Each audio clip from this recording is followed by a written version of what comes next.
This is Snake. Can you hear me? Good. The mission is simple. Put your geek pants on and infiltrate Foxhound. If you need backup, contact Ken and Chris on their codec frequency. Ready? Snake out. Come on! Let's get nuts! No, he doesn't do that. I added that. He doesn't. I improvised. That's okay. I was way better than Michael Keaton in that. As a former stand-up comedian, which Michael Keaton was, I think he'd be okay with that. He's actually pretty funny. Is he? I've seen some. I've never seen. I had no idea that he did stand-up. I didn't know either, and I can't remember where I heard it from. He was on a talk show recently, and it came up, and I was just like, "Oh, hold on." I think it was Norm Macdonald talking to David Letterman, and asked like, "Who is one of your favorite stand-up guys," or something like that, and I think he might have said, "Well, I always liked Michael Keaton. I wish he did more of it." And he was actually pretty funny. I mean, it makes sense. He did a lot of comedies in the 80s. Mm-hmm. Yeah, but I never would have pictured him as being a stand-up guy. No, never. But yeah, like between that, like I think Batman was like his first like serious role. I think, anyway. Yeah, that probably. I mean, like Beetlejuice was dark, but it was still a comedy. Yeah, it's definitely a black comedy for sure. I would say Batman probably is his first serious role. Mm-hmm. That I can recall. Yeah, because Pacific Heights was after Batman. Right, exactly. Yeah. So, by the way, this is the Batman Camcast. But be more specific, Kenneth. The 30th anniversary of Tim Burton's Batman, Chris. Thank you for being more specific. You're welcome. You're welcome. And welcome! I'm Ken Levitsky. That's Chris Mercier. These are sweet Batman shirts. I got to sport this one at this great man's wedding. Another Batman watch here. Yep, that's part of my wedding crew. Yeah. We all got to wear superhero shirts. Mm-hmm. Which was a lot of fun. I was Superman, surprisingly. Yeah. That's shot. I don't care. I got Batman. That's pretty wicked. Yep. You could have gave me someone like... Ryan got Captain America. Awesome. James got Spider-Man. Yep. And Aaron got Nightwing. Nightwing. That's right. Steve was supposed to get Flash. Oh, that's right. I knew there was a Flash somewhere in there. There was. Yes. But anyway. Could have given me Aquaman. I could have, but the problem with the Aquaman is that there's no, like, chest symbol. So I just have to be shirtless. No, because, like, up until that point, there was only old Aquaman shirts, so it'd be like that orange chainmail with, like, the A. Mm-hmm. Whereas today, you could get one with, like, the tattoos all over Jason Momoa style. Yeah, exactly. Still gross.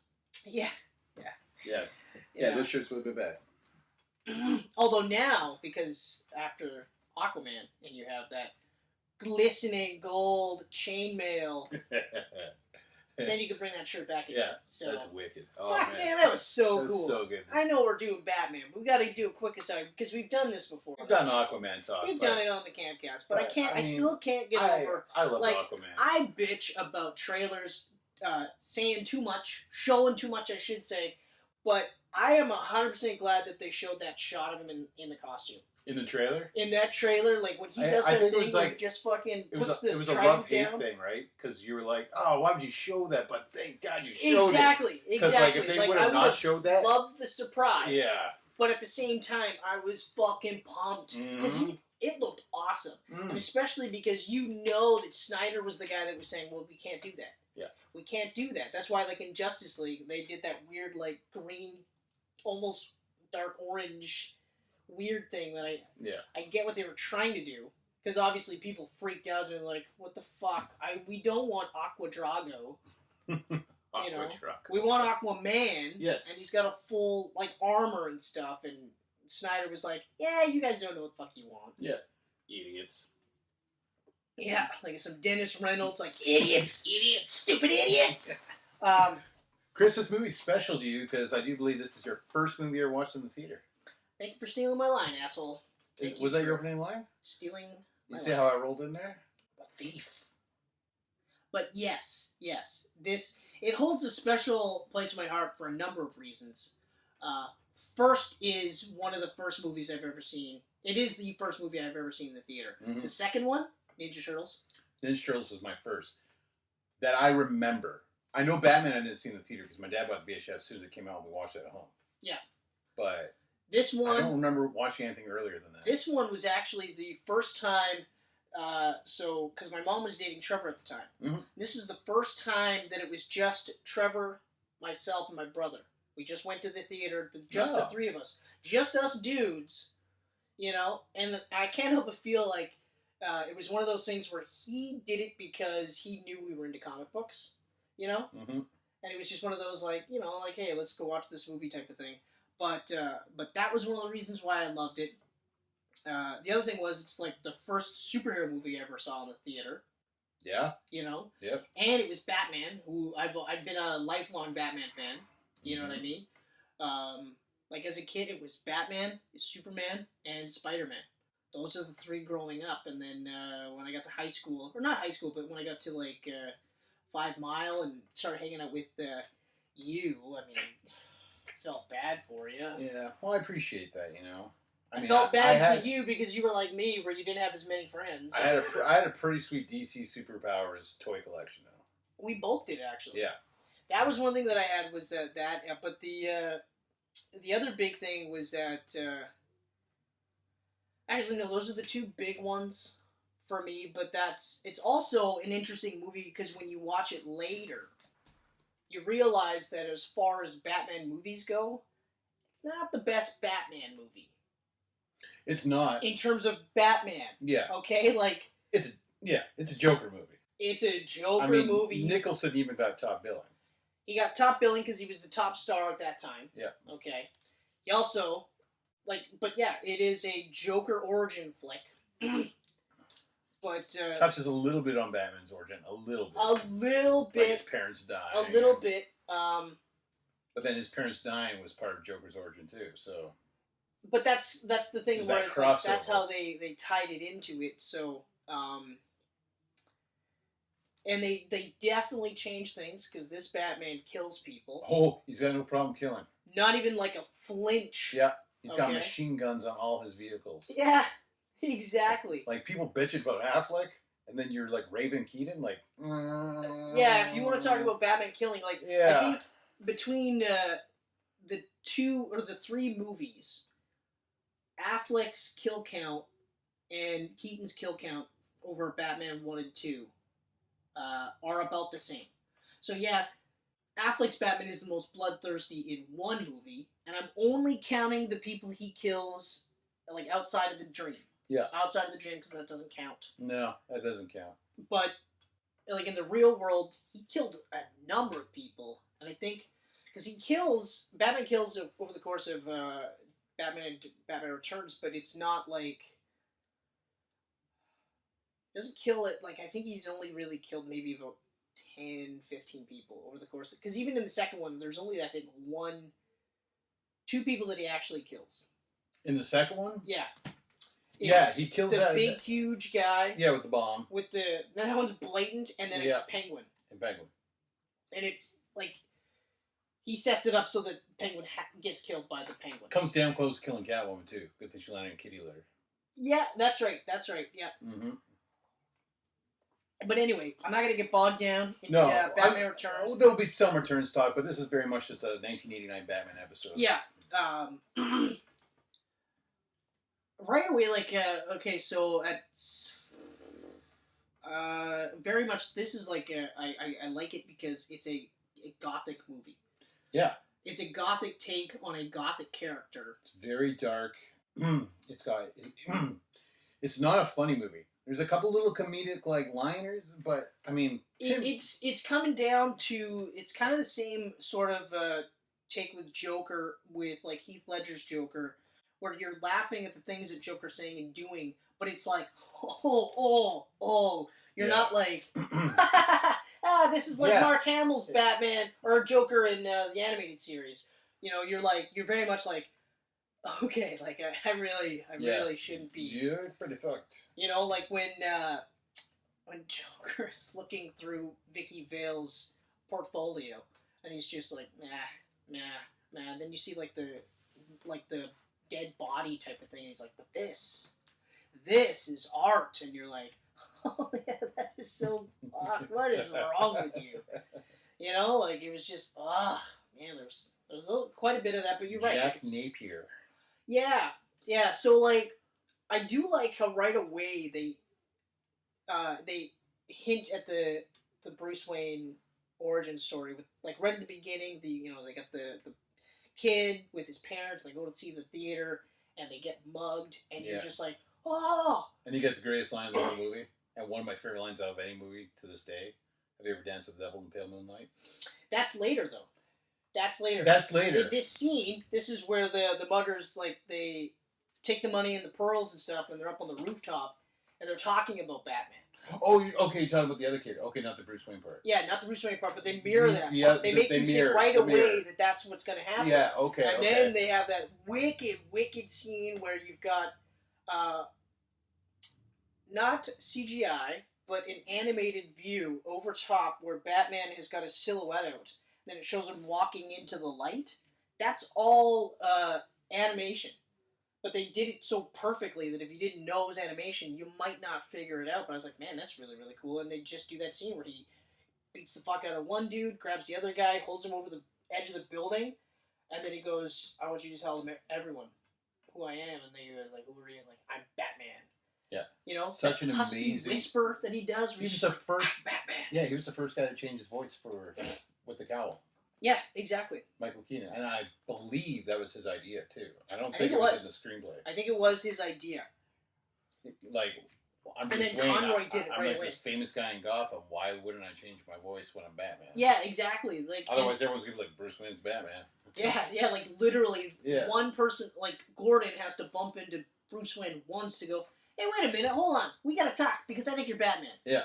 I'm pretty sure you're Batman. Yeah. Same build. Yeah, same voice. You got shit tons of money and the stuff he's rolling around with. But the thing that strikes me the most is the fact that you sound exactly like him. I like how Conroy did the same thing. Yeah, Conroy did the same thing. Where his Batman was sort of like a low register, not quite a whisper. Yep. But like it was in the same vein as Keaton's, and then his Bruce Wayne was higher pitched. It was like Keaton didn't change too much for Bruce Wayne. No. He just he didn't whisper at all. Yeah. You know, whereas Conroy's was like, oh hey guys, I'm Bruce Wayne. Yeah. Totally a huge pussy and kind of a dork, but I got tons of cash, so watch out for me. And then later he's like, I'm Batman, you know. But I remember even as a kid being in love with the suit. Like, I mean, it still looks awesome. It wasn't the suit that I grew up with. It wasn't the suit that I grew up with. No. Right?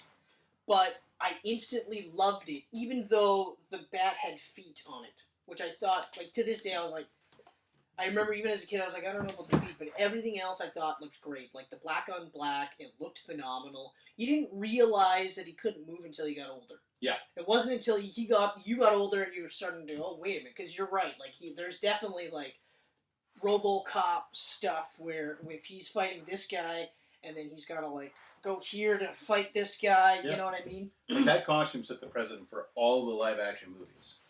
Yeah. Even the Dark Knight trilogy. Like, Even if you wore all black.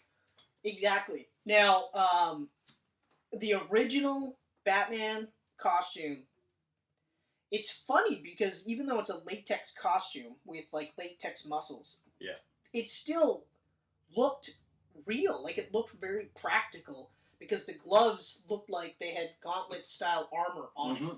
You know, so, like, in scenes where there's the guy with the swords and he's swinging them around. Oh, I love that he's scene. just doing this, you know. You know, there's enough armor there where you're like, well, of course he would be wearing a cloth costume, right?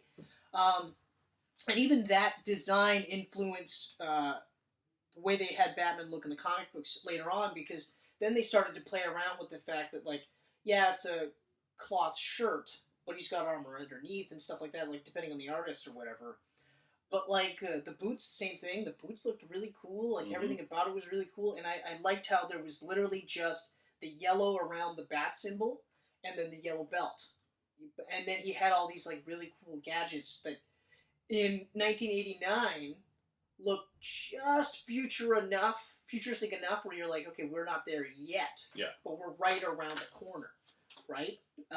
Which definitely didn't jive so well with Batman Returns because all of a sudden it looked like the movie was set in the 50s. Yeah, that was very. I still don't like. Like, I mean, it's the same director I and could everything. see that would be one of those things where, like, I know that after Batman Returns, where Warner Brothers was like, okay, buddy, we can't have you doing any more movies for us. No more Batman movies for you, Burton, because we got to sell toys, and you gave us the scariest penguin ever. There's no scarier version. Horrifying. He bites a guy's nose. Ate fish. Yeah. Had fins for fucking hands. Like dirty brown PJ things. Yeah. Like what? You know? But we're gonna set it in the 50s. Yeah. Set it in the 50s. So then when you have Batman with his slightly updated Batmobile, but then his Batcave is all like the exact same tech he had in the 80s, I was like, it's too jarring. It's too jarring. Yeah. So this fit perfectly. Because I feel like Batman should always be just ahead of the technological curve, but not so far advanced where you're just like why does he even need crime? Because he's got so many gadgets that he wouldn't even need to fight crime. Yeah. You know what I mean? One of my favorite stories about this movie, though, is the fact that, like, this was one of the first times where comic book fans got up in arms over casting. Because instead of the internet, where you had, like, Batfan 4,000,001 typing everything of the most hate-filled filth. Bold italics, underline. Fuck Ben Affleck, he's a fucking loser, and fuck other people who Ben like Affleck, him. he should be Ben This one, Dick. we had people like writing into the studios going like, no, Michael Keaton, no. The guy from comedy movies. Fucking Mr. Mom, you want Mr. Mom? That's right. Batman? Yeah, Mr. Mom is Batman. Yeah. No, thank you. Beetlejuice. Come on. I think Beetlejuice came out after. No, I think it was before. Actually, yeah, I think you're right. It like was a year before. Yeah. Like, it was close. Yeah, it was close. But like huge piles of letters saying no, don't do this. Well, apparently they were really trying to get Mel Gibson on it first. I'm glad they didn't. Like, he was their guy. I'm really glad they didn't. I just like the more. Well, he would have been better than Steven Seagal. Yeah. Yeah. Batman. Yeah, but I feel like Steven Seagal would be the kind of guy who would be like, I understand that Batman wears a mask, but then they wouldn't know that it's me. Yeah. So, take this part out. We're just going to put, like, the ears. Also, I need to sexually assault all my female co-stars. Because I'm Steven Seagal. Or he would have had the bat cowl, but a hole in the back so the ponytail could still flow. You'd have to. Ponytail be flowing. You'd have to have the ponytail, because he'd probably argue that the ponytail is got some tied symbolism to his Japanese roots. Yes. Because he's an Aikido master. But before we get too far with Steven Seagal, because I always love telling the story, my favorite story about Steven Seagal is, aside from him being a giant piece of human garbage, there's nothing redeeming about Steven Seagal. My favorite story about him is how he talked a lot of trash and said nobody could beat him, nobody could knock him out. Yeah. One of the it's between Bruce Lee and this guy Gene LaBelle, as who was the real godfather for modern mixed martial arts. What I've heard is if Bruce Lee's the father, then Gene LaBelle is the grandfather. So Gene LaBelle is primarily like a wrestler out of Brooklyn. So he literally goes, oh yeah, nobody can knock you out? Okay. Puts him in a fucking judo chokehold, knocks him out, Steven Seagal shit his pants. That's right. Gene LaBelle choked out the great Steven Seagal so badly, he shit his own pants. Did Steven Seagal also go to a party that Sylvester Stallone was holding and tried to pick a fight with Van Damme? Probably. And then Stallone kicked him out? Like, Probably. get out of my house. Probably. This is also a guy that, like, for the longest time was, like, they said, like, hashtag Me Too or whatever. He was one of those guys that would constantly, like, was it Kelly LeBrock? He came up to her and he just literally, like, grabbed her tits. Like, it was no big deal. Like, regular conversation. Yeah. Like, you know, when somebody walks by and they go, hey, excuse me or whatever, he's just like... Yeah. And then she's like, what the fuck? And he's just like... I'm Steven Seagal. Yeah. You know, my hands are so quick you didn't even see it happen. it's like what was it, Executive Decision, and John Leguizamo was like, yeah, we're all on set. I love the stories. We're all on set, and all of a sudden Steven Seagal comes in, and, you know, he's only in the movie for, like, 20 minutes. Not even. 10 minutes. Yeah. He's barely in the movie. He comes in, and he's like, all right, so we're going to do this, we're going to do this, we're going to do this. And I'm laughing because I thought he was joking. So he fucking kicks me in the fucking chest. Like, roundhouse kicks me in the chest. I can barely breathe. And I'm like, whoa, what did you do that for? Like... Oh, I wish there was behind the scenes of that. I would love to see that.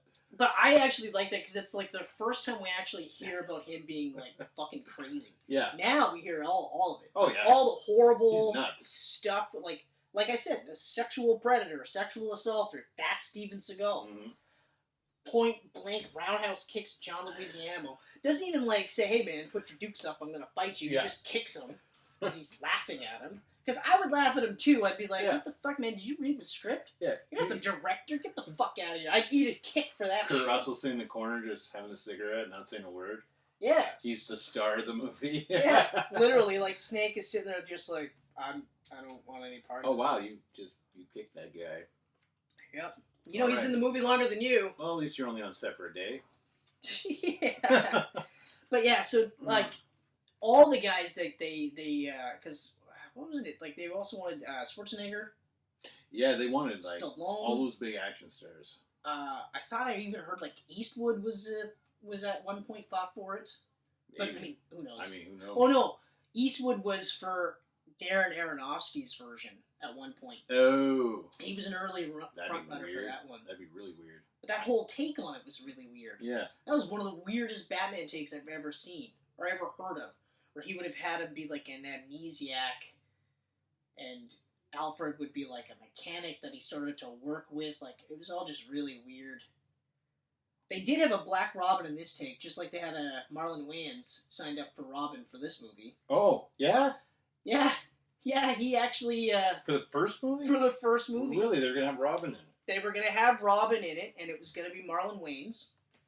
Was it Marlon or the... No, yeah, it was Marlon. It was Marlon. Yeah. And I believe... I know that he actually, like, they signed a contract, so he actually got paid. He got paid pretty big money for a movie that they ended up cutting him. Like, I think there were suit designs and everything for him, and they actually had some sort of a backstory. I don't know how he would have fit in this. I can't remember exactly the backstory. If I find the info, I'll do a follow-up. Yeah. Just because I was one of those... Because, like, that's hilarious. He's like, yeah, like, I thought it'd been really cool to be in the movie, but, like, they paid me, so I don't... I think it's, like, one of those, like, pay-for-play type deals or something like that, where, like, you get paid whether the movie gets made or not. Yeah. Or whether your part... Cause, once you sign the contract, you're... Yeah, so... If they cut you, like, that happens quite often. Like, Jenna Malone was going to be in Batman v Superman. She is in Batman v Superman. In the director's cut. Yeah. In the original, she wasn't. I know. They cut her. Although, they made such a big deal out of it that I thought it was going to be a big character, and then when you watch the director's cut, you're just like, oh, so there was nothing. It was a nothing role. Why? Yeah. And an actress named Catherine Langford, who was going to be in Avengers Endgame. She was going to be Tony's daughter. Yeah. He was supposed to see a flash of her. That's right. That's like right. Thanos with Gamora in the first one. Yeah. That's right. That's right. Yeah. So, anyway, so getting Batman. back to the backlash. So yeah, huge backlash on Michael Keaton as Batman, which I understand. Like, I get that because, like, we sat through Ben Affleck as Batman, and while I wasn't like sold 100% on him, I wasn't like, oh man, that's gonna be terrible. I was sold on it right away. You know, I was like, okay, all right. Like, and I still believe that he's one of the best Batmans that's ever been on the screen. But I'm also still, like I said, I'm such a sucker for Christian Bale's Batman. Like, that's my favorite Batman. And I love Michael Keaton's Batman. I hate hate George Clooney's Batman. Well, George Clooney didn't even try. But like Val Kilmer tried the voice when he put that on the cowl. George Clooney just did George Clooney. That's true, but hold on. I don't think it was George Clooney not trying. I think it was Joel Schumacher going, "Hey man, just do you. Just be the Clooney. Just be the Cloons. Yeah, the Cloons. Bat Cloons. You know, because and that's the other thing too. Like, I mean, I'll say this. Like, yeah, Affleck's Batman is better than I thought it was going to be. Okay, and that Arkham style fight scene. Even though he kills people in that scene, is still amazing. Oh, yeah. It's so good. His Bruce Wayne was the worst part, though. His Bruce Wayne was terrible. I liked his Bruce, but his Bruce was in a different place than any other Batman we've really seen, right? Yeah, but he's also really dumb. They didn't touch the detective stuff. I think they would have, though, with his, if his movie would have went ahead. I like to think that they would have. I like to think that they would have. But that's one of those things where, with Michael Keaton's Batman, so like right away you know that he can fight. Yep. You get that sense right away that he can fight. But they also don't dumb him down. They actually make him really smart because like this is the guy that like immediately figured out the Joker compound and figured out that it's not one particular thing, but it's a combination of things. So if you stay away from these combinations, you'll be fine. And like right out of the gates, they don't sit there and go, there's no like, hey, Alfred figured this out for you, or Lucius Fox figured this out for you. It's, I figured this out, right? So I like how they do that right away. One thing I do kind of like is his Bruce Wayne is weird. Yeah. Like his Bruce Wayne... He's got a quirkiness to him. ...is not a suave, like almost like James Bond type charisma. No. His is like this weirdo, almost aloof guy that other people are like, yeah, he's kind of a fucking weirdo. Yeah. Like, what's his face? Arliss? The guy that plays Arliss? What's his name? I know you got it here. Oh, Knox? Yeah, Robert Wool. Yeah, Alexander Knox. Knox is literally like, yeah, he's a fucking weirdo. That's a great character. He's just great, period. He's a great actor. He really is. He plays essentially the same guy. Yeah, but it's always great. But he does a really great job. But, this is another one of those movies where I like how within the first, 5 minutes, we establish Batman. We establish Bruce Wayne. Yep. We establish Vicky Vale. Yep. And we establish Alexander Knox. We also establish Jack Napier. And I can't remember... Jack Palance. Yeah, I can't remember his... Grissom. Yes, Grissom. Now, Napier wants to be the big boss. Right. And this Grissom treats him like garbage. Right. But, it's all within, the first 5-10 minutes. Yeah. Boom, boom, boom. You got all these characters. It immediately sets up this world that's familiar to you, but so changed. Exactly. Where you're like, oh, I see where we're kind of going with this. Exactly. I kind of like this. Even as a kid, you're picking up on this stuff and the Joker and this and stuff like that. Yeah. I know that there are probably still people that hate that in this version of the character, Jack Napier is the guy who killed Bruce Wayne's parents, but I actually liked that for this movie. I thought that worked. Did you watch or read Batman White Knight? No, I didn't. I know Joker is named Jack Napier in it. Yeah. But I'm wondering if he did the whole Joker killed Batman's parents in that too. I don't know. I want to read it. I want to see if you read it. Yeah, no, I didn't check it out, and I'm not sure why, because... He got crazy reviews. The art is fantastic. Yeah. It always liked his art, though. He's a great artist. Yeah. Apparently a great writer. Body Count, I think, was one of the first things I seen him do, and I was just like, whoa. Is it him? No, that's Jason Pearson. He did The Wake. No, I know he did The Wake, because we were talking about that, yeah. That was one of the best parts about The Wake. No, it was. Absolutely. Yeah, but, yeah. Okay, so getting back to that. Yes, getting back to that. It's funny how, a lot of these, even just, okay, so Commissioner Gordon, this Commissioner Gordon is not what you normally would have saw. No, and that's Pat Hingle, actor Pat Hingle. Yeah, but I really liked him as Commissioner Gordon. I did too, and he plays the character through all 4 movies. Exactly, same with Alfred. Yep. Alfred does Michael the same Goff, thing. same guy. And his Alfred is also different too. Not what I was accustomed to from the comic books, and also from Batman animated series. Okay. Which came after this. It did, but I mean, that's still more in line with what I'm accustomed to. Exactly. Whereas, but still, like, was one of those ones where it was really hard to top afterwards. You know? Mm-hmm. Just really great casting across the board. But, like, okay, so getting back, so Vicky Vale and Alexander Knox are created for this movie. Yep. Yeah, because Vale was never in the comics, right? She was a creation for this movie? Right. Okay. That's right. I think she showed up after, but years after. Because she's in that White Knight storyline, too. She showed up years after. Yeah. But I think even when she was introduced, they implied that she had a relationship with Bruce Wayne at some point. Okay. And knows that he's Batman, but doesn't really have proof or whatever. Because there was towards getting close to New 52. They had that story arc with Red Robin.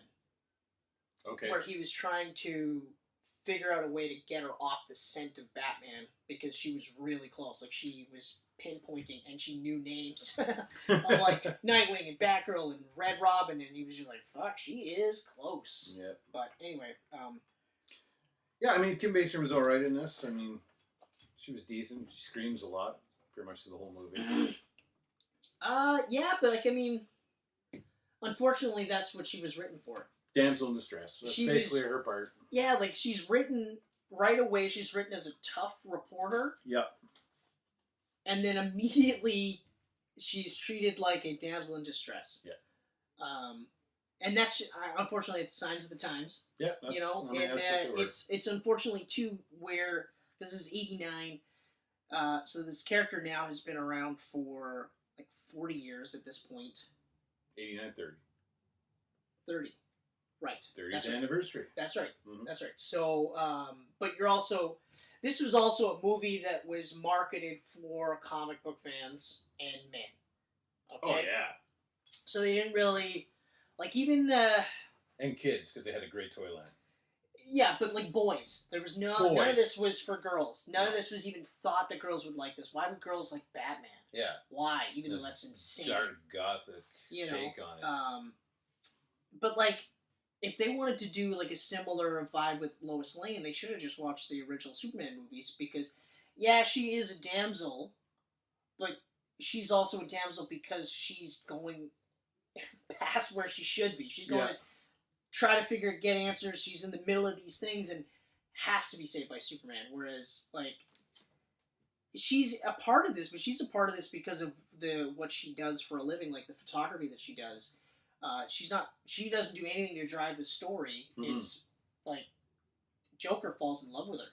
Yep. You know, and he's like, that's the next one. I gotta get her. I gotta get this guy out of the way. She's like a Bruce Wayne, so now Joker takes notes of Bruce Wayne. Yeah, exactly. Yeah.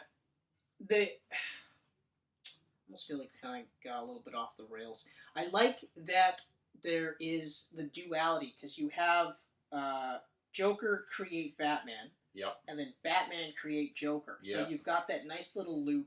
I like... Because that whole scene at the chemical plant's awesome. The whole scene of the chemical plant is absolutely Batman just awesome. Coming out of the steam. It's the first time that you actually really see Batman in action. Yep. So you get the first, like, really good, full-fledged shot of the costume. Plus you get the first, like, real instance of the cops finally seeing him and Gordon seeing him. Yep. You know, you've got your Bullock stand-in. I can't remember what his name was. The fat cop. Oh, Harvey Bullock, right? I don't think he was called... I thought that was... I don't think he was called Harvey Bullock, though. No, I thought that was his... Okay. I'm pretty sure he wasn't. Cheat again. He's the one guy I didn't put down. Yeah, I figured. I got Bob the Goon on there, though. Of course you do. Hells yeah. If you didn't have Bob the Goon on you, Bob the Goon had his own action figure. Fucking man. Exactly. Like, he had a kicking action. Everyone loved Bob the Goon. And he had a knife as an accessory. Yeah. Nobody would get a knife now. A toy with a knife. He got his own fucking toy. Bob the Goon. I love that. I know. Ugh. Okay. Knox. Harvey. Oh, yeah. Harvey Dent. Yep. Billy D. Bob the Goon. Mayor. Eckhart. Yeah. That's Eckhart. Right. Eckhart, yeah. Who's essentially just Bullock. Yeah, but like a crooked Bullock. Like a crooked Bullock. Because Bullock's not crooked. I don't care what anybody says. He's not crooked. He's rough around the edges, but he's not crooked. yeah, so casting is great all the way through. But yeah, so you get that's right, because Eckhart dies in that. No, he dies later on. Yeah. No, he doesn't. Does he die? Napier kills him there. And then as he's getting away from Batman, then cops fire, and Batman deflects the bullets, and that's what gets struck and then flips over. Right, into the... And I love that they actually included that scene. I mean, yeah, in this one we get a definitive origin for Joker, but I like it because it's similar to the Red Hood version of his origin in the comic books, where he was a criminal, and he was getting chased by Batman. He flips over the railing. Batman tries to save him. Couldn't do it. Falls into the vat of chemicals. Becomes a Joker. Yeah. So I like that. But one of my favorite scenes in the whole movie is where he's all wrapped up and he's got that fucking... Oh, that scene's amazing. And he's just sitting there and, like, he's bandaged up. Yeah. And the fucking, like, crime doctor, I don't know what you call him, mob doctor. Yeah. And the mob doctor's shitting his pants because...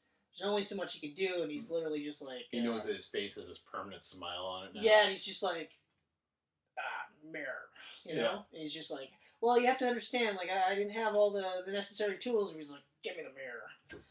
And then, like, he starts unraveling it, and then it's just like, looks at it, smash, and then starts laughing. The crazy laughter. And which was great. Nicholson nailed that laughter. Which is absolutely great, because that's one thing... that you gotta have with Jokers, you have to have a great laugh. Yeah. You gotta have like a giggle, and you have to have a cackle. Yep. Those are the two. That's one of those things where Leto's Joker didn't have.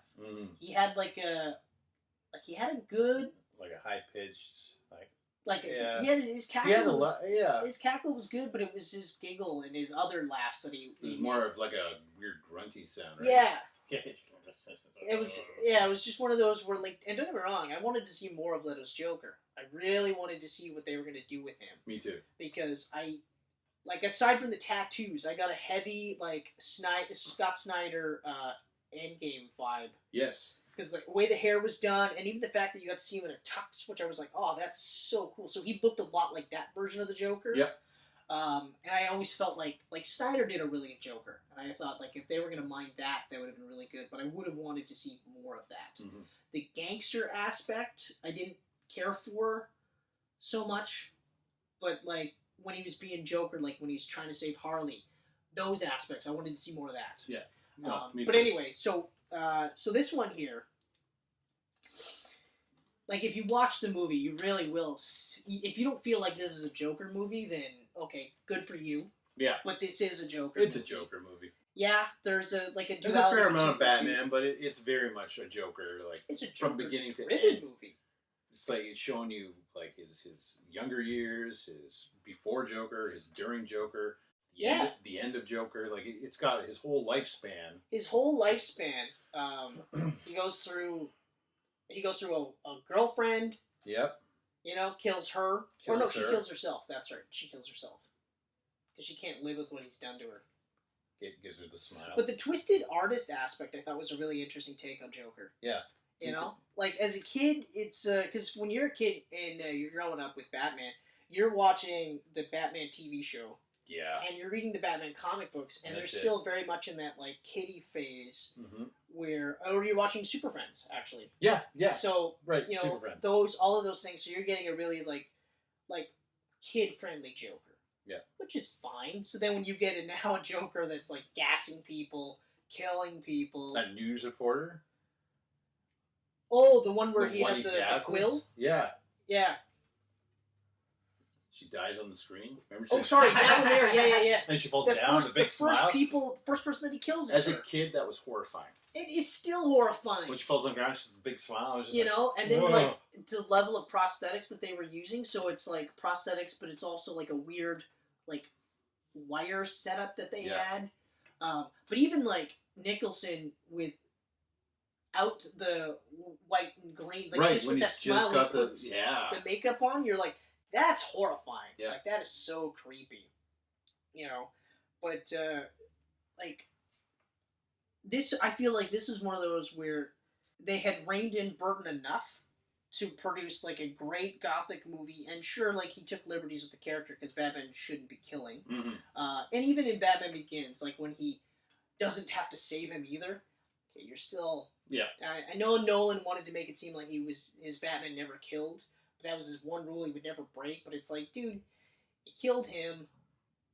You killed a bunch of guys in the fucking monastery. Yep. Okay.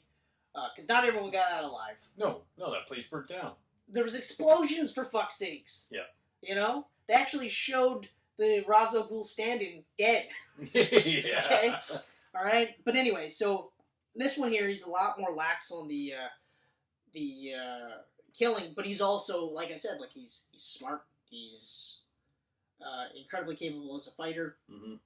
And even though he's never dealt with a character like Joker before, it's very much like his first shot at a supervillain, I never felt like he was really out of control until the end when Joker brings down the Batwing. That was the only time that I thought he might not necessarily win, even though on the back of your head you know he's going to, because it's a superhero movie. But like he never felt out of control until that point.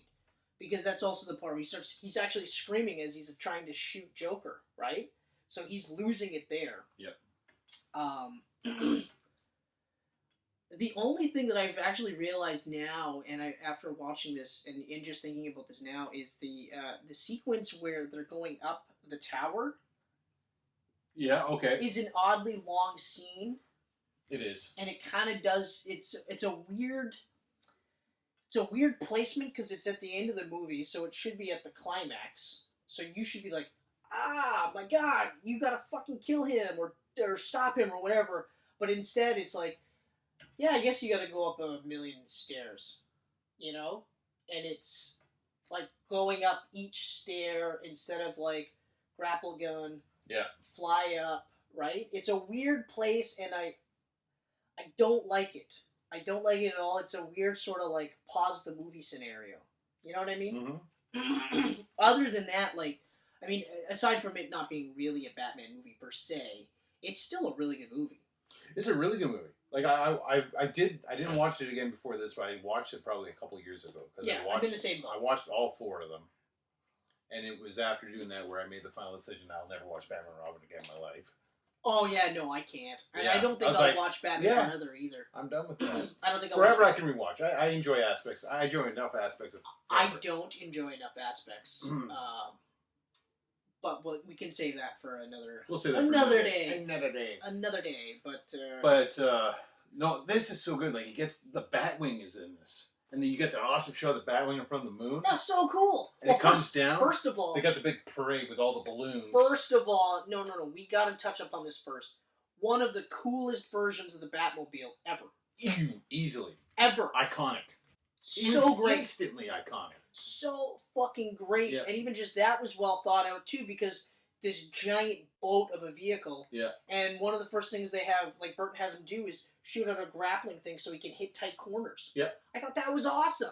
Yeah, okay, it's got guns in it, but still, it looked incredible. Mm-hmm. They tweaked it a bit for Batman Returns. Yeah. And it was a bit more stylized with the wheels and stuff. And it had the ability to grapple hook itself to walls. Yeah. And I remember, like, okay, like, it's a bit of a progression, but in terms of visual, the original Batmobile looked incredible. But yes, the Batwing and that whole sequence where, because the parade has the balloons are gassing everyone while Joker's bringing them in with the money and the exactly. You got freaking Prince playing on the soundtrack. Such a great soundtrack. Yeah, it's such a great soundtrack. It's weird. It's weird that they actually sat there and said, "Hey, Prince, let's do the soundtrack for Batman." And then he did like a fucking concept piece. Yeah, like it's a concept album for a soundtrack for a movie. Yeah, you know, but like just crazy cool, really cool. But yeah, that sequence where now the Batwing is taking all his balloons, and he's fucking flipping out and losing his shit. But that iconic scene where it's the actual emblem, still amazing. From the moon, absolutely just like incredible. Oh my god, so cool. And he comes back down. Joker pulls out that amazing gun. This keeps going right out and bam, bang, takes him down. Also, it was kind of cool because you saw battle damage on Bruce Wayne. Yeah. He had, like, blood all over his mouth and stuff, and I was like, oh, that's actually really cool. Mm-hmm. You know, the costume doesn't get banged up, but he does, and I thought that was great. Yeah. Yeah, that was just... It's so good. Billy Dee Williams is Harvey Dent, which I thought was such a great bit of casting. Yeah. That it's horrible that they didn't... They actually recast as Tommy Lee Jones. And I love Tommy Lee Jones. Well, I mean, if Burton stayed on forever, which he was going to. I don't like his Two-Face. Mm-hmm. You know? Mm-hmm. But still, I think it would have been great to see Harvey Dent. It would have been. Especially because, like, if they did it similarly so that you now have this third movie about him becoming, you know, I think that was Two-Face. probably the first case, too, where they cast a different colored actor. And you know what's even funny is it wasn't a big deal back then. All that talk about Michael Keaton and nobody blinked. That a black man was playing about Billy Dee Two-Face. Williams as Harvey Dent. Yeah. You know, granted, he wasn't huge. He didn't have a huge role in this movie. No. I think he was in maybe 3 or 4 scenes. Yeah. But it was enough for them to say, well, that's Harvey Dent. So you knew it was Harvey Dent. It wasn't like Harold D. Harold D. You know, or whatever, weirdo thing they wanted to do. But yeah, so, like, I would have been interesting to see him as Two-Face. Yeah, I mean... Although, like, I mentioned the Robin stuff, I don't know how they would have plausibly fit him into this movie. I don't see how it could have. Like, I'm glad they cut They were it. hardly able to touch on Bruce Wayne himself. Where would they fit in? Well, I feel like they purposely didn't touch upon Bruce Wayne too much because their argument was, well, this is for comic book fans, so they already know the Everyone origin. knows everything. They about weren't. Batman. I don't think they were thinking about it in terms of like the casual fan. Yeah. Whereas now, everybody wants the casual fan to watch these movies. Mm-hmm. So that's why you're going to get instances where some of the characters might be dumbed down or changed or whatever because they want more eyes on the prize, right? Yeah. Whereas back then, like, I think they knew they were going to make money. I think they knew they had a surefire hit, but they didn't realize how big. No. That was the biggest movie of '89. Exactly. So I like I said, like I feel like they were like, yeah, this is gonna be good. We're gonna make money. We got a toy deal. This is awesome, you know. But they weren't thinking of it like casual fans. They just knew they had enough here that the comic book fans will probably go see it 2 or 3 times. Yeah. You know, it wasn't until the second movie where they're like, hey, McDonald's, we need you to revamp your McDonald's, make it more like Gotham's McDonald's. You know what I mean? Like, the marketing in the second one was through the roof. Oh, big time. So now I can only imagine, like, when the finished copy shows up and they're like, okay, all right, so you've got, like, S&M inspired Catwoman. That's great for kids. You've got a nose-biting, fish-eating, Gollum-looking motherfucker as Penguin.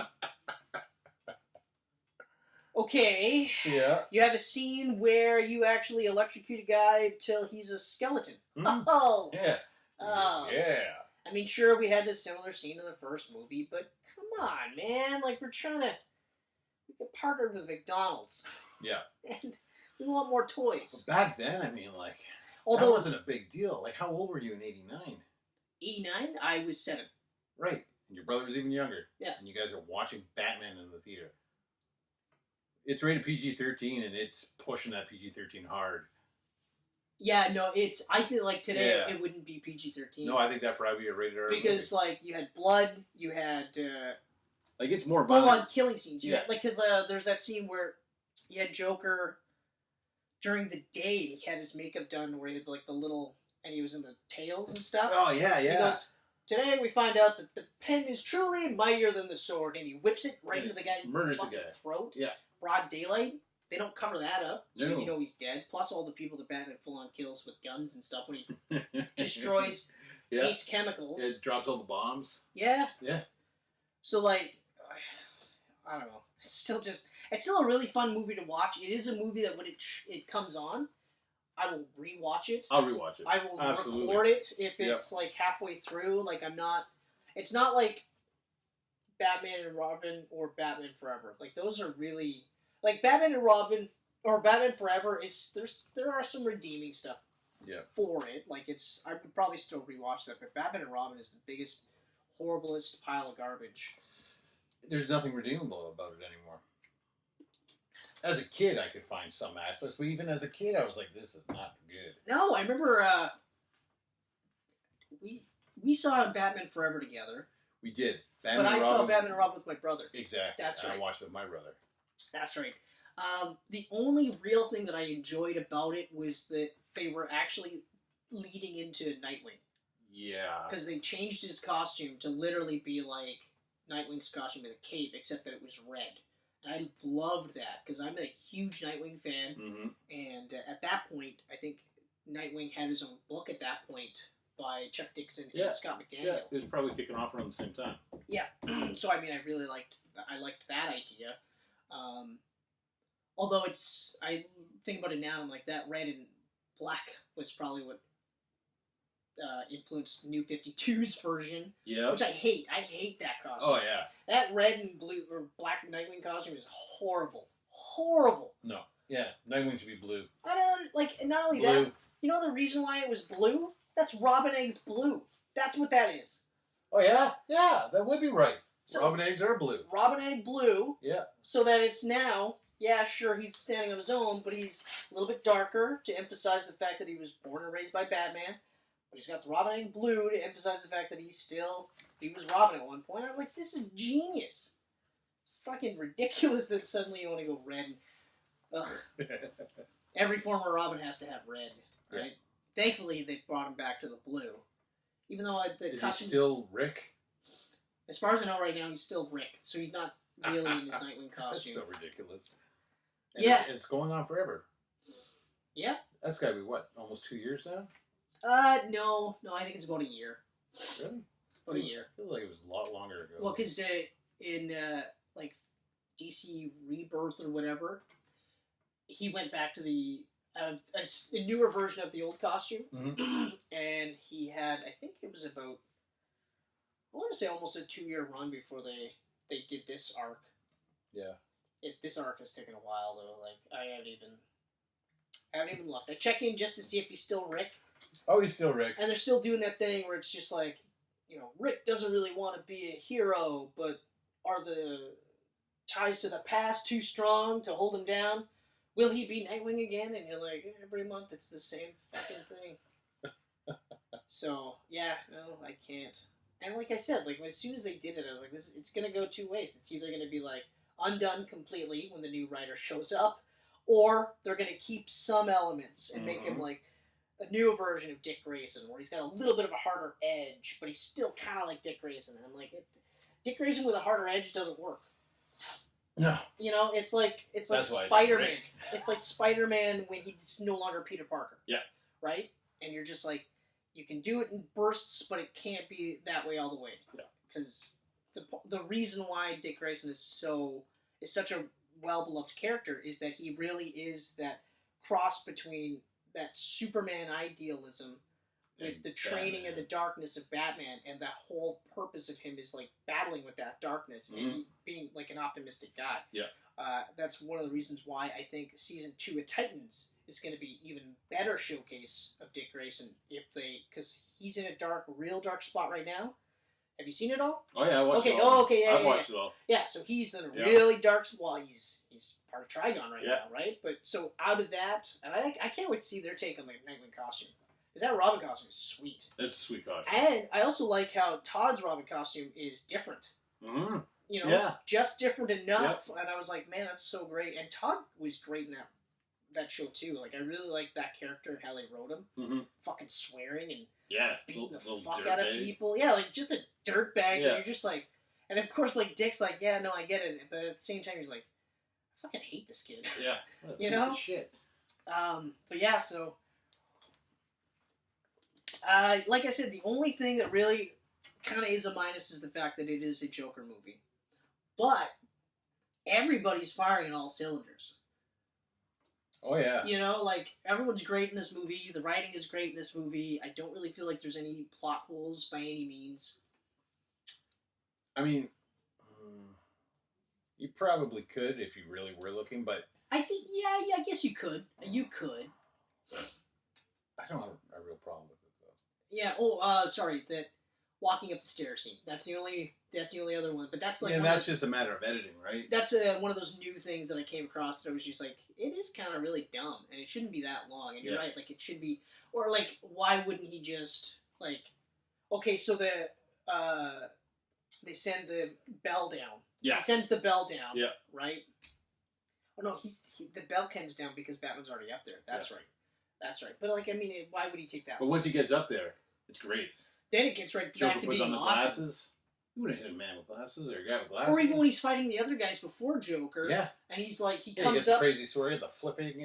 Comes up from, like, they look at because the bell is going back, and they look, and then his legs come up. Yeah. Pulls that guy down. He's dead. He's definitely not making it to Batman Returns. Yeah. That's a paraphrase from one of my favorite movies. Rush Hour. That's right. You know? He ain't gonna be in Rush Hour 2. It's such a great blooper. Fucking fuck, man, that's so funny. What a funny blooper. But yeah, so like Batman kills all those guys, and then he gets to Joker, and yeah, you're right. Like he pulls out all the stops, like. But I even like the fake teeth. Yeah, chattering teeth. Yep. I thought that was cool. Or when he kills him, when Batman actually kills him, and it's a really cool way he does it. Yeah. With the gargoyle helicopter, and then he's tied off to the gargoyle. And then it's just like poof, he's like sliding, falling down everything. Yeah, and like, finally at the end, he's just like, boom, and then he just falls all the way down, and then you get that like constant like. I was like, oh, that's so. And he still had a big smile on his face. Yeah, like, man, it's so good. That's so good for like one of the first like really like big budget action movies. And it's aged pretty well. It has aged really well. Like it doesn't look. I mean, I guess it kind of to a degree it does because of the style and the fashion and everything in it. At that time, that's one of the things that kind of dates it. That dates the it. technology in the Batcave. Yeah, that dates it. But like, I mean, I will say like because of the practical effects, it is aged better than most. Because like I mentioned right at the beginning, the scene where there's the animated scene of him like walking in the shadows, that's animated. The death scene is actually animated. Like when he's falling down. Yep. There's a couple shots of him as Jack Nicholson, but then the further down, it's animated, and it's actually funny because it's almost like the cartoon a little bit, like in terms of that old school bit. Mm-hmm. So I remember I caught that and I was like, oh wow, that's really really cool how they did that. But like watching that movie, like, and I think one of the reasons why I sort of like make some sort of minuses is because Batman Begins is such a far superior Batman movie. Batman Begins is so good. Origin. Yeah. In terms of world building, characters. I do love Batman Begins. Visuals. You know, like they don't lean into the gothic as Batman much. Begins is probably my favorite live action Batman movie. I'm still going to say Dark Knight. But best Batman movie is still Mask of the Phantasm. Yes. That's my favorite Batman movie. That is hands down the best Batman movie, period. I do like the sequel to it, or not sequel, but the Sub-Zero? Sub-Zero I thought was really good. Sub-Zero was really good. But Phantasm was great because it was an adult animated movie. Yeah. You know, like they don't shy away. They don't infer that Batman hooked up with her. Yeah. You know, I can't remember what her name was. Andrea. I think you're right. I think it might be Andrea. I think so. I think it's Andrea. Yeah, but either way, like they don't shy away from that fact. I love that they created her for the movie too. Yeah. Like that was really cool. And Tom King's introducing her into comics next year. I know. I'm so excited. I don't know if it's going to be the same character though. It's hard to say. But But just the Phantasm, like the Phantasm appearance as a whole. So awesome. Why did it take so long? I know, right? Why did it take so long? Because that is a really cool looking costume. That's going to be a hot comic when it comes out. Really cool looking costume. You want to get a comic that's going to be worth some money. Oh yeah, exactly. That's going to be exactly. Yeah. But yeah, no, you're right. I remember the first time I watched that movie, it was a double bill for me. So it was Mask of the Phantasm and it was The Fugitive with Tommy Lee Jones and Harrison Ford. And to this day, I can't tell you which one I like better because they're both awesome. But it probably is Mask of the Phantasm. Yeah, it's such a great movie. I remember the end when he had blood. Mm-hmm. They showed blood. I was like, what is happening? Yeah. Because like at that point, we'd watched a couple of. I might have been a full season of. Yeah, I want to say a full season. I think this came out. This was 93.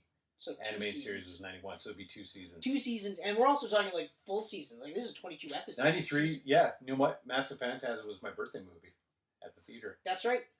That was the start of my yearly tradition of going to the movies for my birthday. That's right. Because the year after we was watched it in the Before theater, Christmas. and that blew my mind. And then I wanted to watch it on video. Like the second it came on the video, I rented it. That's right. Yeah. Nightmare for Christmas also. Oh.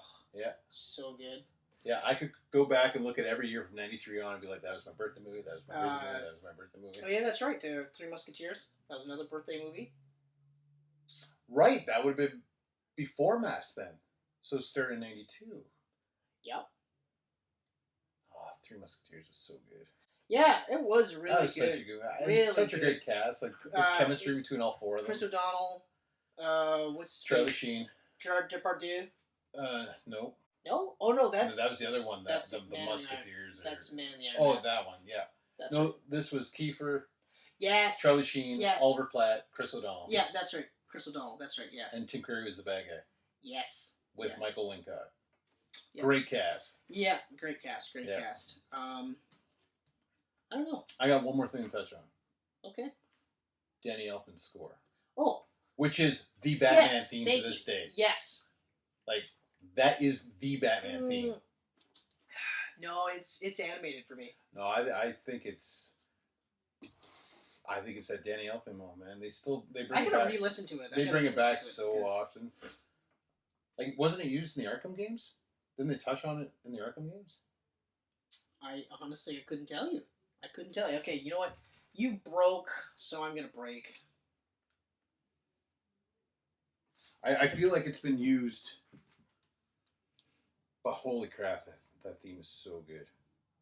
So good. Okay, Batman 1989 theme.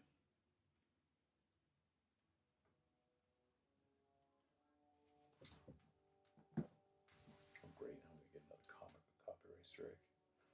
Probably, yeah. But at least it'd be for a legit reason this time.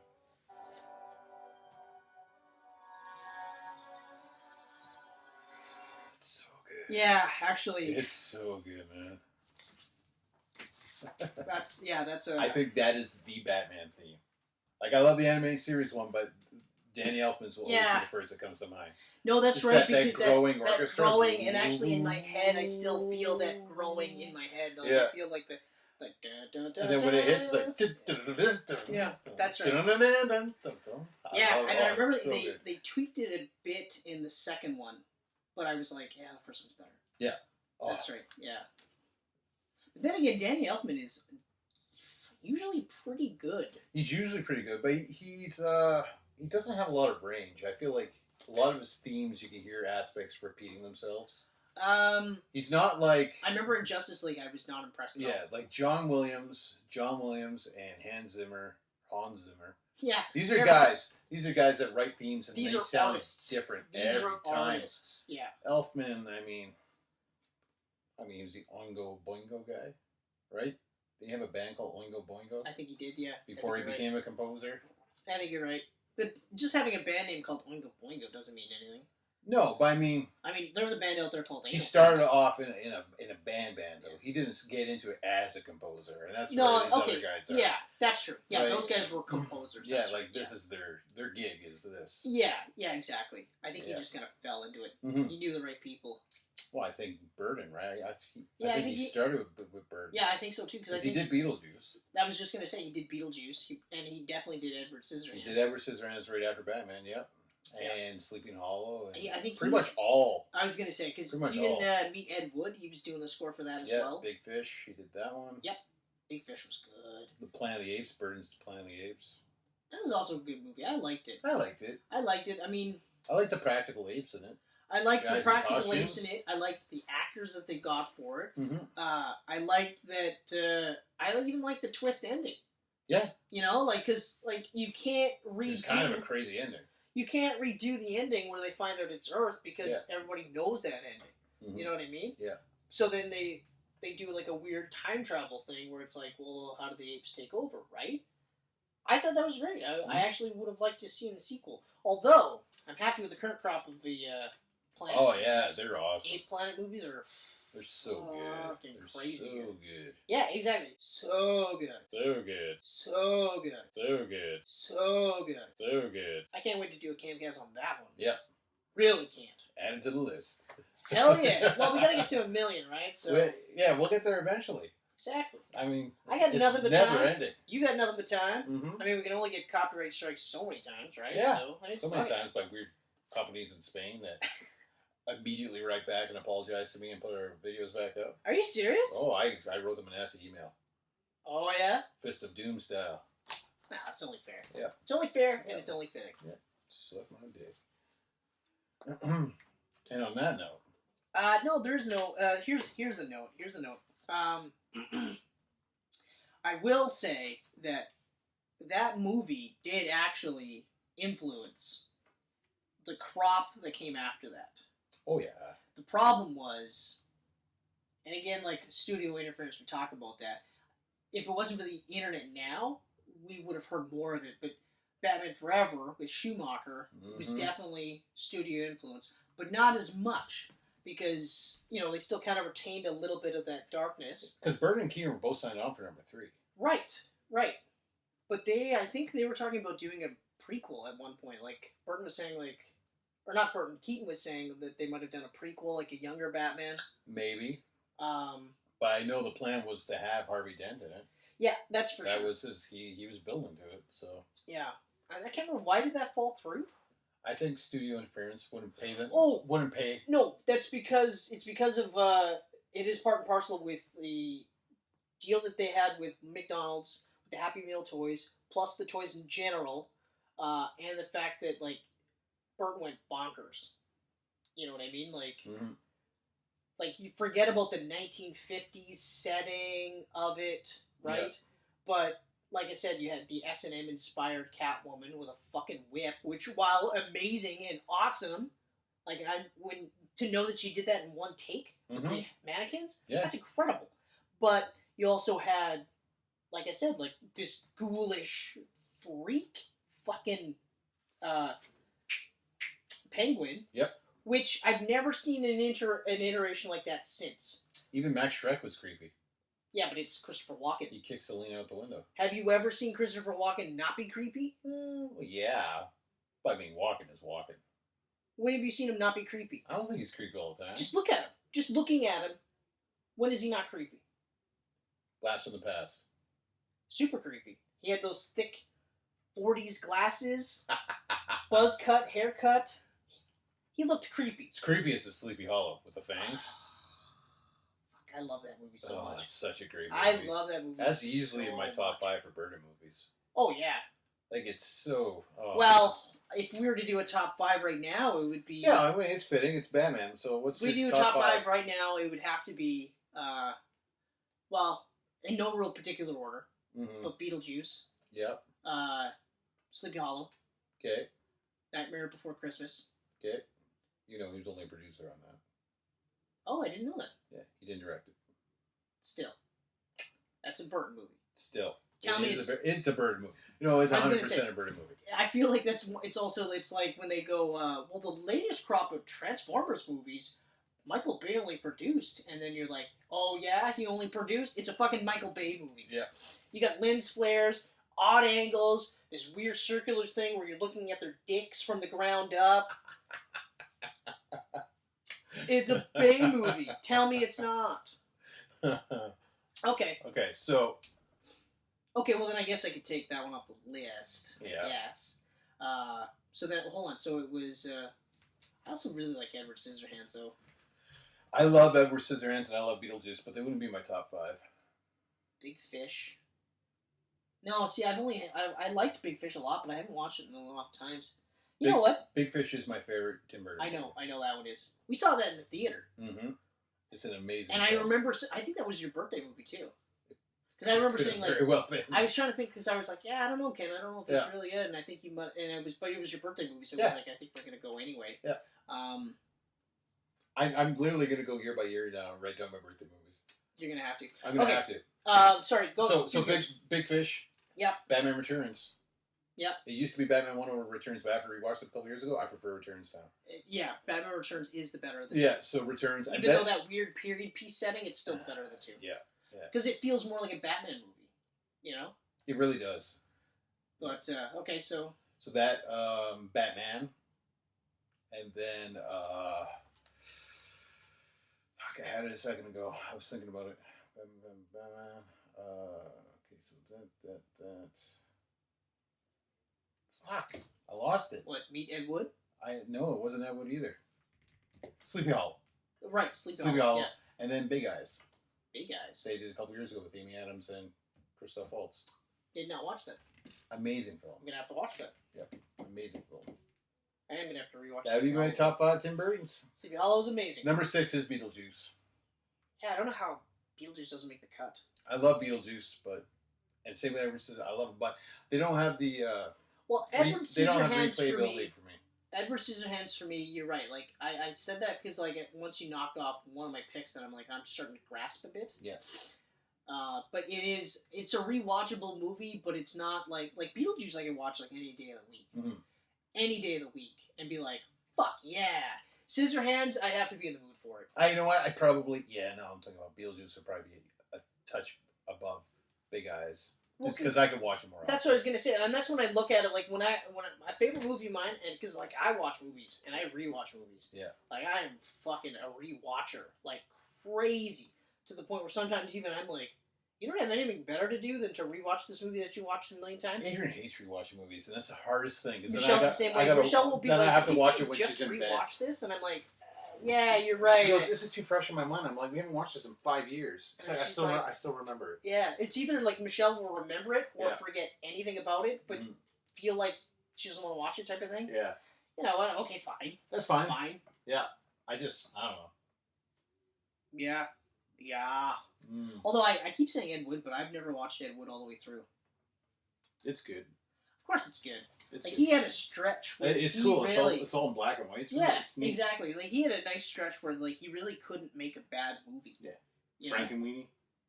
Yeah, I haven't watched that one. I wanted These to. guys, original Frankenweenie, and then the newer one. Well, I watched the original one. Yeah. Because of course you hear about it. And it was short too. It was only like 30 minutes. Oh yeah. Yeah. It's so funny because he's such a weird dude. Weird dude. But even like I said, like Planet of the Apes got a lot of hate, and I don't see it. The only thing that I would have done... It got the hate because it was so far off from the originals. Like, people were expecting that redone. Yeah, okay. But I don't think it was that far off. This is the guy that did Batman, and it was nothing like Batman. Yeah, like, I don't think it's that far off, though. Like, really, what he does change is... well, I mean, the designs for the apes is changed, but I love it. Like, but he used all practical effects. Yeah. It's amazing. They looked incredible. In 2001, any other guy would probably go full CG. That's what they did. Yeah. Everyone did that. He was doing practical.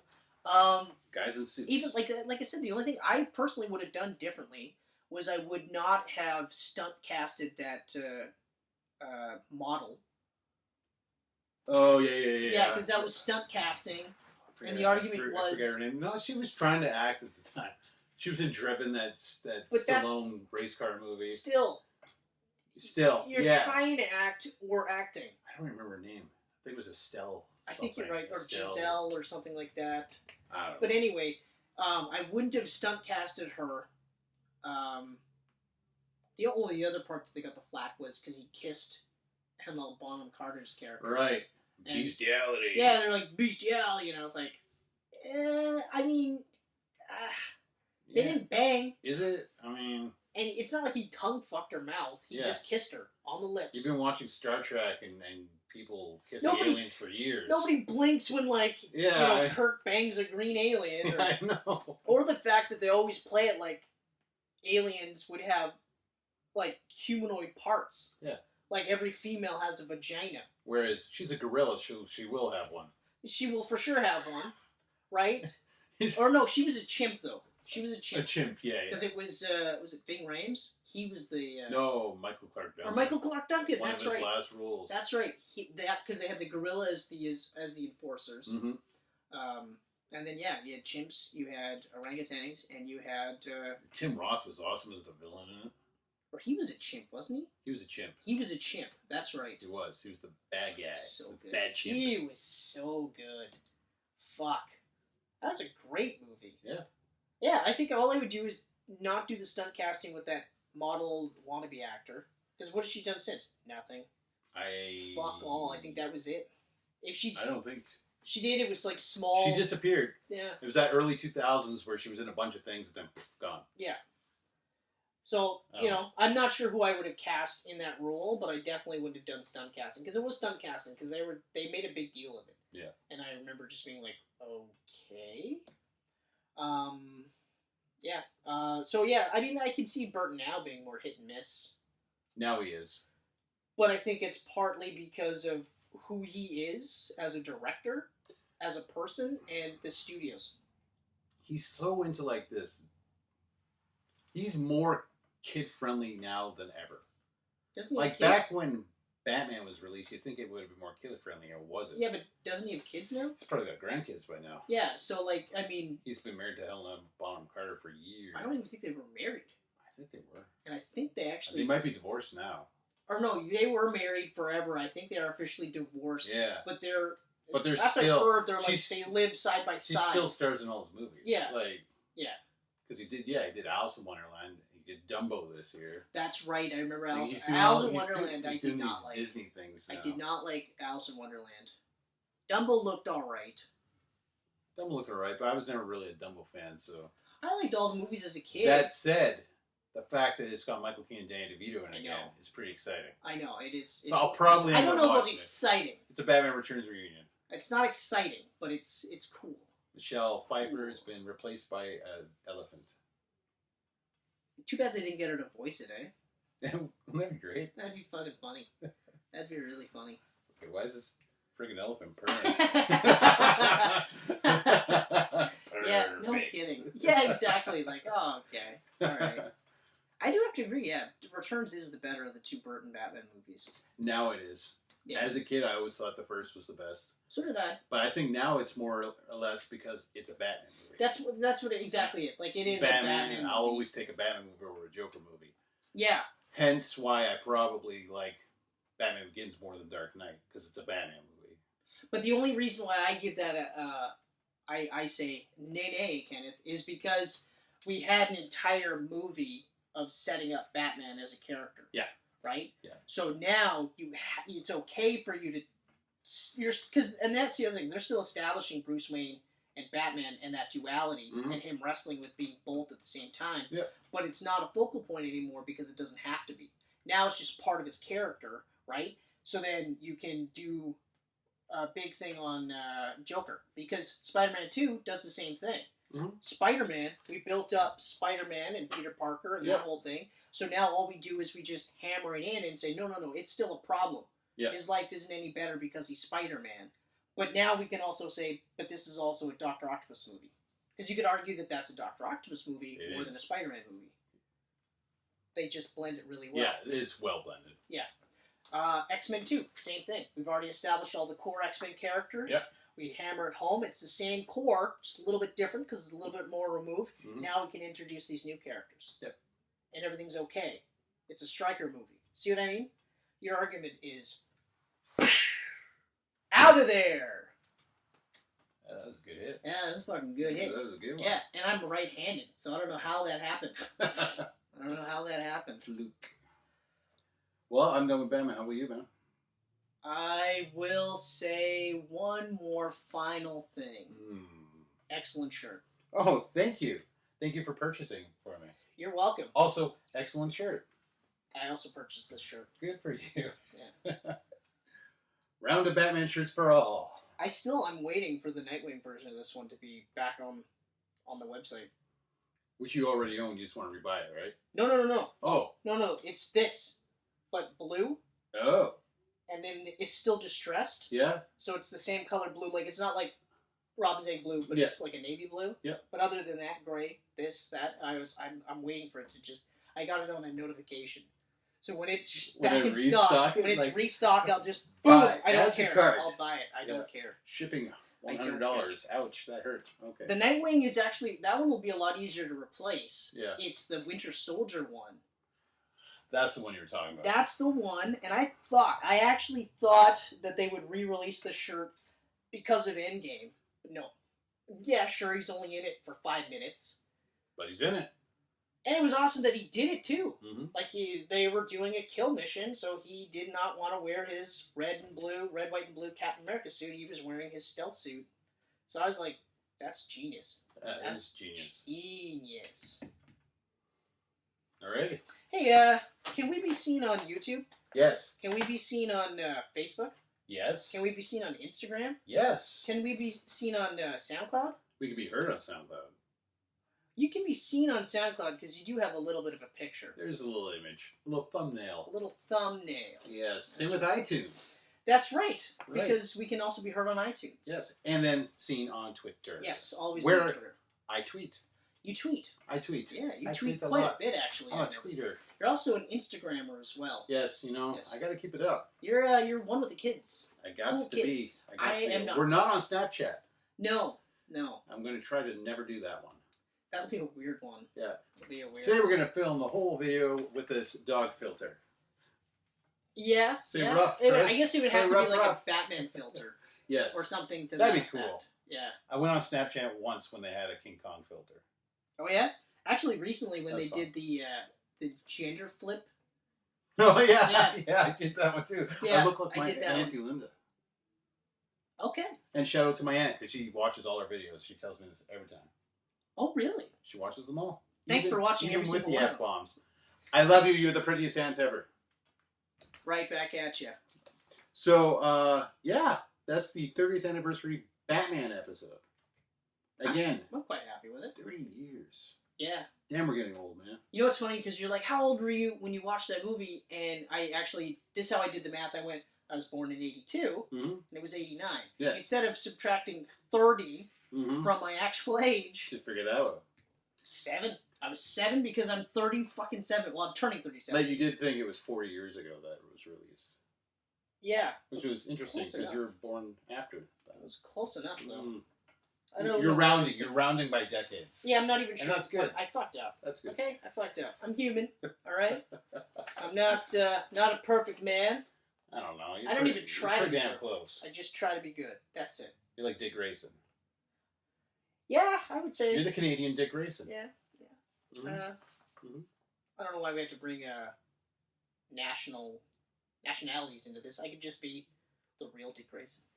You could be. Without any gymnastic training. Or any of the various training that Batman does. But the spirit. Being raised in a cat or a bat cave. A cat cave. Yeah, that's right. Right. That's right. All right, well, I'm Ken Levitsky. That's Chris Mercier. Thank you so much, This has been a great episode of the Camcast. And in the words of Joker, never rub another man's rhubarb. That is actually really good advice. Mm-hmm. Very good advice.